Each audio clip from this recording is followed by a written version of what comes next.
And in this section right here, what we're going to be doing is giving you guys just a basic introduction to databases. Itty-bitty. So the very first thing that we probably need to do, Mr. Logan, is what? I don't know, explain what a database is. Well, explain what a database is. Well, go ahead. Explain to us what a database is. Well, pretty obvious from the name what it can do. Obviously store data.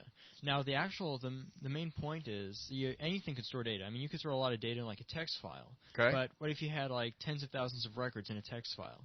That's not going to be fun to go and like try to find certain records or get just like basically specify how you want the data to like given back to you. That's where the real point of a database is because is the way you can use it to gather the data back. Use like where you can group by different values, order by different values. Like say you have a whole bunch of data, it all has a date with it, but it was all entered at different times. Well, you can actually have the database, in our case MySQL, go in there and reorder the data for you when you ask for it back. So of course, SQL stands for Structured Query Language, and that's the point, for it to structure the data when you call it back. Whoa! I actually knew that about the SQL. Did you? Yeah. I looked it up. I knew what a database was. Liar. I knew how to spell it. Could we get away with saying, yes, a database is for storing data, period. I'm not going to get quite as complex as that. And could we go a little bit more simple and say, in MySQL, that a database is a container for tables? Right. So it's fair to say that. A database, Adam, is a container that holds tables. Awesome. The database itself, this is just kind of a weird way of looking at it, but the database doesn't hold data per se. It holds Tupperware. That holds data. It's like a refrigerator Tables? holding Tupperware. There he goes. He got cranked up. Now we're in the fridge. Hey! If Tupperware means tables, then I guess you're right. Yeah. Yeah, it's like a big refrigerator holding the Tupperware Okay, so that all right. holds the food. Groovy. I like that. You are just rolling now. Man, So what do the I'm tables hold? telling you. Records? Well, And if you say records are fields, then you'd be right too. So it's like the expensive Tupperware that's divided up.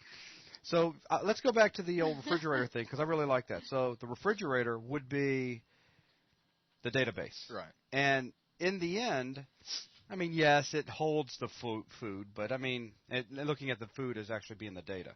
But, it's more so holding the Tupperware. Ah. Okay, so, no, that's good. That's excellent. You did a great job. Thank you. So our databases hold tables, and our tables hold, Logan, would you like to give that one a shot? No, I know what it is. Okay, It's what is it? fields. Holds fields. Logan, and fields are? Fields are like a format for storing data. Because if, remember in the variable section where we went over an integer and a string and how it's like different data that it can hold? Uh-huh. That's what a field sets up. Like you can have a field that stores an integer or a field that stores a string. In this case, it's called a char, but string char is basically the same thing inside of SQL. So, I mean, if you were going to be real loose at looking at it, generally people refer to a table as where you'll find your record set, your actual data, though, right? Right. Okay, very cool. So with that very basic understanding out of the way, let's just get in there and inside of MySQL and actually see how we can create databases, how we can see all of the databases that are available to us, and how we can delete databases. So... Squip it. That's good. So what do you think we need to do first? Well, let's create a database. All right, before we create the database, though, for somebody that's sitting new in front of a system where they just installed MySQL, what do they need to do? You'd want to start the server. There you go. We need to get the server running. So what we're going to do is we're just going to open up regular old command prompt, and we're going to switch over to good old K drive, and I'm going to change directory over to MySQL, and then down one more folder to bin, and we're going to run MySQL d space dash dash standalone. MySQL d standalone. Okay, go ahead and hit enter. Sounds like a song. And tell us, Logan, real quick, what did this do? This actually started a database server. It started the Started the server. Yes. Okay. He really wanted to give a lengthy 20-minute complex description but he just couldn't get around the fact that we just started the server. Okay, so now that we've got the server running, I can go ahead and close this out without being a problem, right? In this version of MySQL, you can close this command prompt. In earlier versions, you actually had to leave it running, but in this one, you can go ahead and close the command prompt. Okay, good. And the server will still be running. Okay, and we can't just start typing in here again, right? Exactly, because it's tying up this window. That's right. This is now the process that's running, right? Right. So we'll just go ahead and close it out like such, and go ahead and come back and open up another command prompt. Just drag it back down here into the recording area. And again, I'm just going to jump on over to K Drive, and we'll just change directory into MySQL and back over into bin. And we're going to fire up the MySQL monitor by simply typing in MySQL and hitting enter. And there you are. You'll notice now instead of a command prompt like C:\/ or K:\/, we now have MySQL and a little flashing cursor. Ooh. So we're now in the MySQL monitor. We're in that app, and we're now, when we're typing, we're talking directly to the server. Sound good to you, Logan? Yep, sounds good. So one of the first things you'll see after getting in is that you can type help or \H for help. And we'll just go ahead and just take a look at that real quick. So I'll simply type help, and you'll see that we have a series of MySQL commands that we can fire real quick to just do some simple stuff. Help, which really just shows you this, and \, same thing. And we can clear, connect. There's a whole bunch of different things that you can do, and there's a listing of them and a description over to the side. Another thing that you may find very useful is, Logan, what do you think? Find very useful. Status. Status, yes. I would say so. In case it's I'm just going to type in status. I'm going to put a terminator at the end. I'm going to use a semicolon and go ahead and press enter. Status is very useful if you've come into some sort of organization that already has MySQL running and you don't know the version, or you need to find out how many connections, or et cetera, et cetera.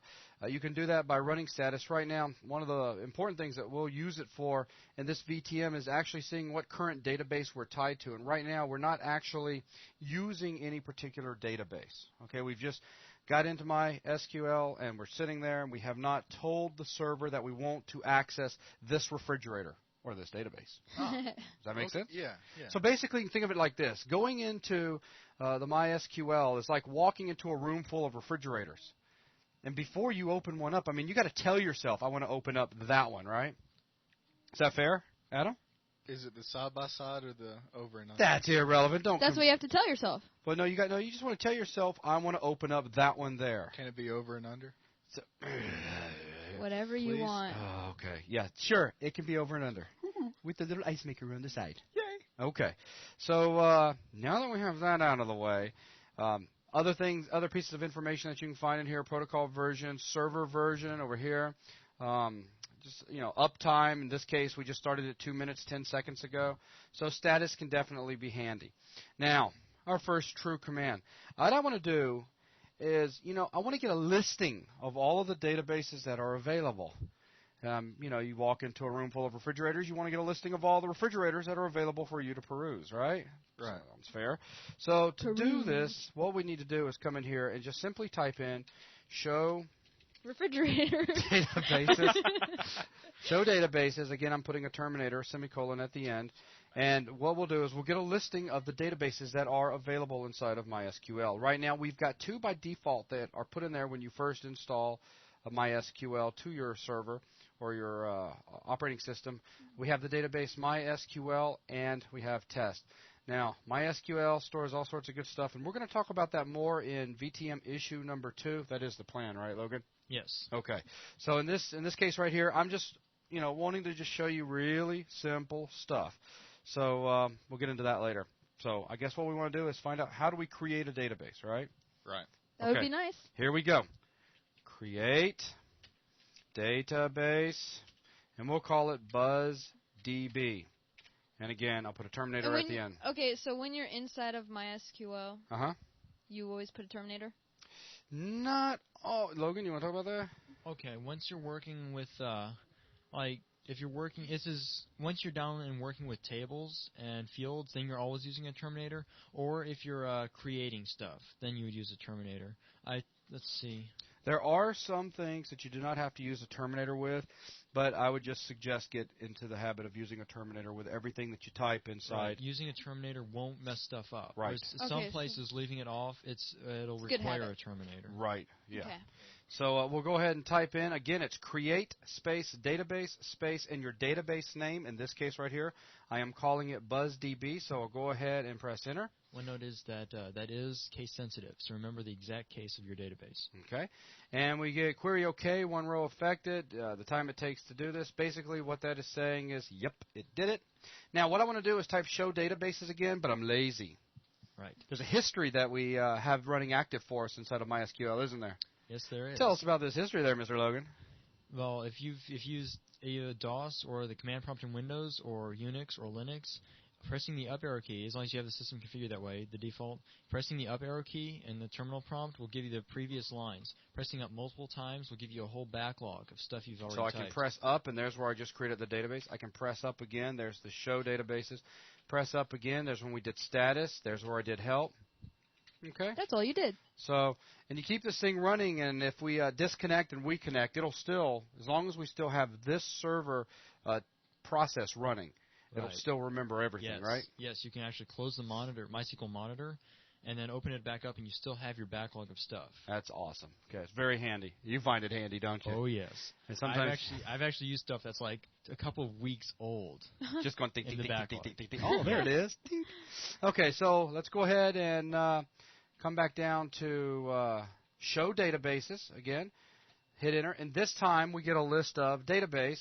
We have BuzzDB, MySQL, and test. So there's BuzzDB. Now, you ready for this? That's it. That just created our refrigerator, our database. So it's there. That's there. Wow. It's now ready for us to use it. But how do we tell the system that we want to use it?